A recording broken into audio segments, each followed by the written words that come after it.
Hello everyone, এটা ছিল কাকুর বাড়ি অন্নপূর্ণা পুজোর লাস্ট অ্যান্ড ফাইনাল ভিডিও। আমি নতুন বউ সেজে কাকুর বাড়িতে বরণ করতে চলে গেলাম। জীবনের প্রথম বিয়ের পরে বরণ। এখানে প্রথমে কাকিমা বরণ করে, প্রত্যেকটা ধাপে ধাপে মাকে বরণ করা হয় পান দিয়ে, সন্দেশ দিয়ে, প্রদীপ জ্বালিয়ে। পরে আমরা এক একজন করে বরণ করছিলাম। এখানে আমি লাস্টে বরণ করে নিয়েছিলাম ঠাকুরকে, সন্দেশ জল দিয়ে পান দিয়ে সব করা টরার পরে আলটিমেটলি সিঁদুর খেলা হলো।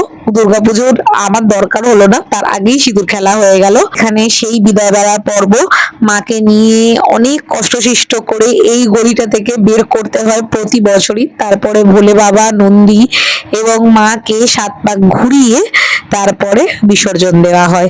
আলটিমেটলি সব করার পরে আমরা আস্তে আস্তে উঠে পড়েছিলাম ভ্যানে। আর ভ্যানে উঠে আমরা কি পরিমাণ পাগলামি করছিলাম সেটা আমরাই জানি। বেসিক্যালি পাগলামি না, আমার প্রচন্ড ভয় লাগছিল। এই বছর এইসব করতে করতেই আনন্দ করে পুজোটা কাটলো। আসছে বছর আবার হবে। ভিডিওটা ভালো লাগলে লাইক কমেন্ট শেয়ার অবশ্যই করে দিও, আমার চ্যানেলটা সাবস্ক্রাইব করে দিও। টাটা।